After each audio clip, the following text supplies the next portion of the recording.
Welcome back, degenerates. The Komandirskie has been around for a while.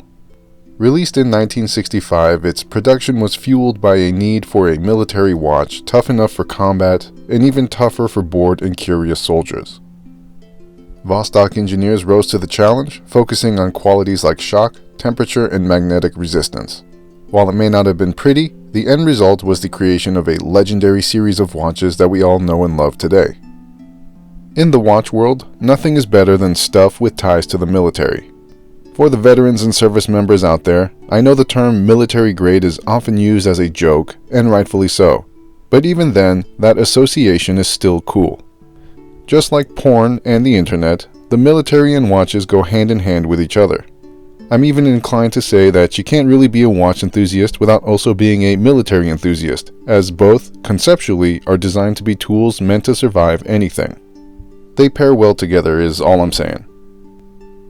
These specific Komandirskies are the 350504 and the 18023A. If you didn't know, the first two numbers classify the case type, so there's the Type 35 Komandirskie and the Type 18 Komandirskie, and the other numbers just mean different dial or color variations. There are at least 15 different types of Komandirskie cases, with each type having at least 4 to 5 variants, so there's something for everyone. Personally, I use the Scooby-Doo store for most of my Vostok needs. They're based out of the US, so I don't have to worry about any international shipping bullshit. If you decide to use their site, use Degenerate10 for a 10% discount. No, I don't get paid to say this, nor do I get any commission or kickbacks from any sales. I just buy from them a lot and ask them for a discount code to share with the rest of you degenerates. Out of the endless sea of Komandirskies, why did I pick these? No reason. I have several other Komandirskies, so these aren't particularly any more or less special to me. I'm just showcasing them now because they look like a good pair, and I also enjoy pissing people off with Russian watches. The Komandirskie isn't pretending to be something it's not. It's unapologetically Russian, unapologetically mechanical, and unapologetically itself. No marketing fluff here, no heritage reissues, no inspired by stories. Just a machine built to do a job and survive whatever comes its way. These watches are for the boys.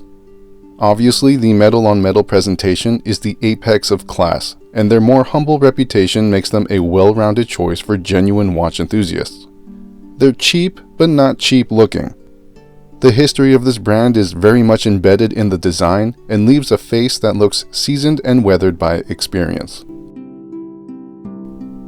If you're familiar with Vostok, then you'll be familiar with how they feel in hand. Steel ain't light, and these aren't either. They're not heavy, they're just not light. I guess dense would be the right term here. I naturally associate heft and density with build quality, so that adds into the overall enjoyable wear experience. The bezel and crown action leave a bit to be desired, but I'm convinced that it's all part of the charm. Does that mean I've drank the Kool-Aid? Sure. I know it and I don't care. There are worse things in life than enjoying something cool.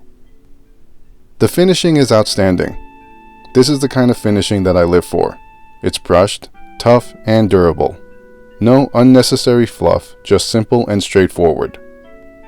We all talk about beater watches, but it's always nice having a watch that's actually properly equipped for a beating. Some might complain about how the acrylic crystal will scratch too easily, but I think that's a tired narrative pushed too much by YouTube. Unless you're deliberately running your wrist across concrete walls and shoving your hands down meat grinders, your crystal will be fine. Sure, over time, over many months, there will be imperfections, but 5 minutes of sanding and polishing will make it like new. Plus, it's an enjoyable thing to do, you know.